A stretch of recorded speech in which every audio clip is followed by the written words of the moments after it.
A united front against debt. Mr. President, heads of delegations. At this moment I would like for us to speak about another pressing issue, the issue of debt, the question of the economic situation in Africa. It is an important condition of our survival, as much as peace. And this is why I have deemed it necessary to put several supplementary points on the table for us to discuss. Burkina Faso would like to first of all talk about our fear. Our fear is that there are ongoing United Nations meetings, similar meetings, but less and less interest in what we are doing. Mr. President, how many African heads of state are present here when they have been duly called to come speak about Africa in Africa? Mr. President, how many heads of state are ready to head off to Paris, London, or Washington when they are called to a meeting there, but cannot come to a meeting here in Addis Ababa, in Africa? I know some of them have valid reasons for not coming. This is why I would suggest, Mr. President, that we establish a scale of sanctions or penalties for the heads of state who do not presently respond to the call. Let's make it so that through a set of points for good behavior, those who come regularly, like us, for example, can be supported in some of their efforts. For example, the projects that we submit to the African Development Bank should be multiplied by a coefficient of Africanness. The least African should be penalized. With this, everyone will come to the meetings. I would like to say to you, Mr. President, that the debt issue is a question we cannot hide. You yourself know about something in your country where you have to make courageous decisions, reckless even, decisions that do not seem to be related to your age or grey hair. His Excellency, the President Habib Bourguiba, who could not come but had us deliver an important message given this other example in Africa, when in Tunisia, for political, social, and economic reasons, has also had to make courageous decisions. But Mr. President, are we going to continue to let the heads of state individually seek solutions to the debt issue at the risk of creating social conflicts at home that could put their stability in jeopardy and even the construction of African unity? The examples I have mentioned, and there are others, warrant that the UN summits provide a reassuring response to each of us in regards to the debt issue. We think that debt has to be seen from the perspective of its origins. Debt's origins come from colonialism's origins. Those who lend us money are those who colonized us. They are the same ones who used to manage our states and economies. These are the colonizers who indebted Africa through their brothers and cousins, who were the lenders. We had no connections with this debt. Therefore we cannot pay for it. Debt is neo-colonialism, in which colonizers have transformed themselves into technical assistants. We should rather say, technical assassins. They present us with financing, with financial backers. As if someone's backing could create development. We have been advised to go to these lenders. We have been offered nice financial arrangements. We have been indebted for 50, 60 years and even longer. That means we have been forced to compromise our people for over 50 years. Under its current form, controlled and dominated by imperialism, debt is a skillfully managed reconquest of Africa, intended to subjugate its growth and development through foreign rules. Thus, each one of us becomes the financial slave, which is to say a true slave, of those who had been treacherous enough to put money in our countries with obligations for us to repay. We are told to repay, but it is not a moral issue.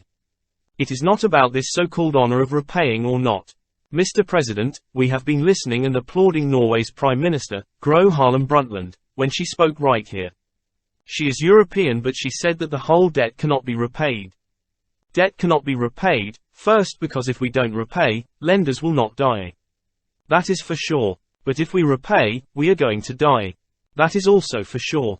Those who led us to indebtedness gambled as if in a casino. As long as they had gains, there was no debate. But now that they suffer losses, they demand repayment. And we talk about crisis. No, Mr. President, they played, they lost, that's the rule of the game, and life goes on.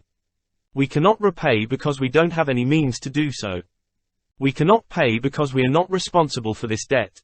We cannot repay but the others owe us what the greatest wealth could never repay, that is blood debt. Our blood had flowed. We hear about the Marshall Plan that rebuilt Europe's economy. But we never hear about the African plan which allowed Europe to face Hitlerian hordes when their economies and their stability were at stake. Who saved Europe? Africa. It is rarely mentioned, to such a point that we cannot be the accomplices of that thankless silence. If others cannot sing our praises, at least we must say that our fathers had been courageous and that our troops had saved Europe and set the world free from Nazism. Debt is also the result of confrontation. When we are told about economic crisis, Nobody says that this crisis has come about suddenly. The crisis had always been there, but it got worse each time that popular masses become more and more conscious of their rights against exploiters. We are in a crisis today because the masses refuse that wealth be concentrated in the hands of a few individuals. We are in crisis because some people are saving enormous sums of money in foreign bank accounts that would be enough to develop Africa. We are in a crisis because we are facing this private wealth that we cannot name.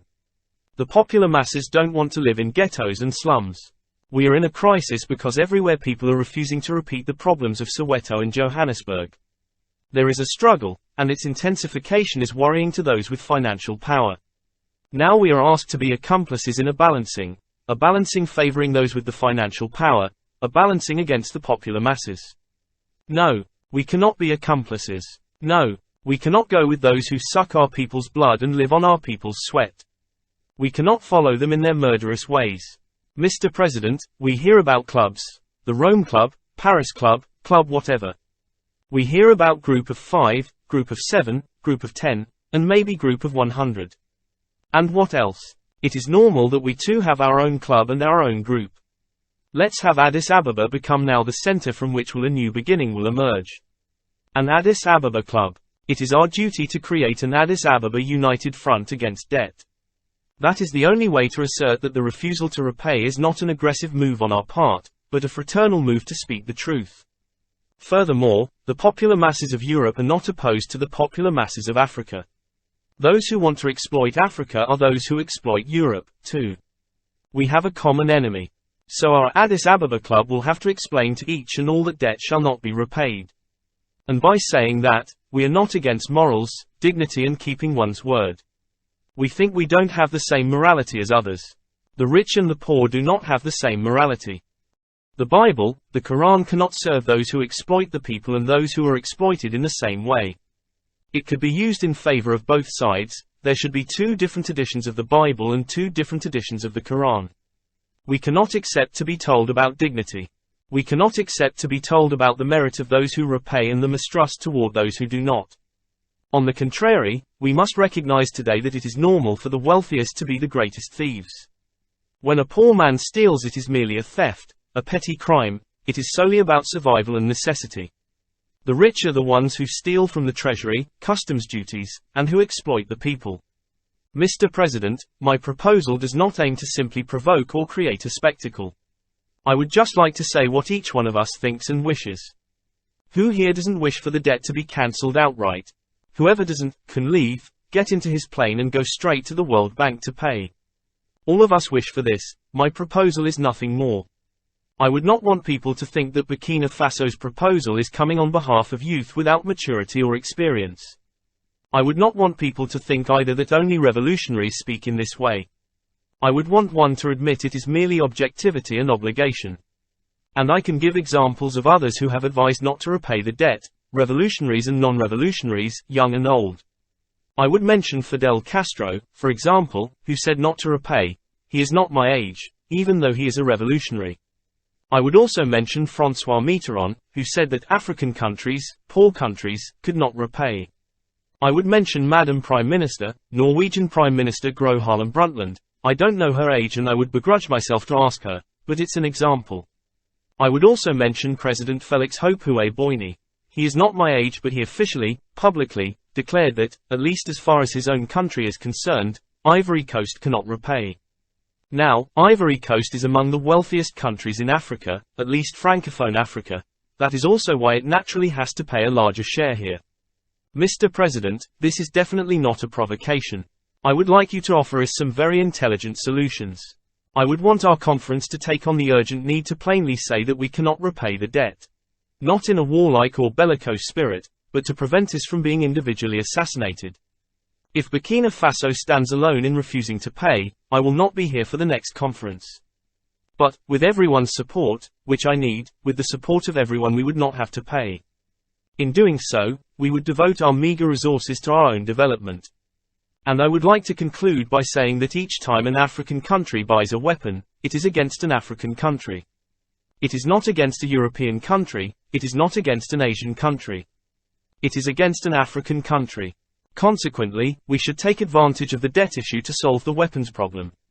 I am a soldier and I carry a gun. But Mr. President, I would want us to disarm. Because I carry the only gun I have and others have concealed guns or weapons that they have. So my dear brothers, with everyone's support, we will make peace at home. We will also make use of our immense potentialities to develop Africa, because our soil and subsoil are rich. We have enough bodies and a vast market, from north to south, east to west. We have enough intellectual capacity to create or at the very least use technology and science from wherever we find it. Mr. President, let us form this Addis Ababa united front against debt. Let's make the commitment to limiting armaments amongst weak and poor countries. The clubs and knives we buy are useless. Let's also make the African market be the market for Africans. Produce in Africa, transform in Africa, consume in Africa. Let's produce what we need and let's consume what we produce instead of importing. Burkina Faso came here showing the cotton fabric produced in Burkina Faso, weaved in Burkina Faso, sewn in Burkina Faso, to dress citizens of Burkina Faso. Our delegation and I addressed by our weavers, our peasants. There is not a single thread coming from Europe or America. I would not do a fashion show, but I would simply say that we must accept to live as African. That is the only way to live free and dignified. I thank you, Mr. President. Patry or death, we will overcome.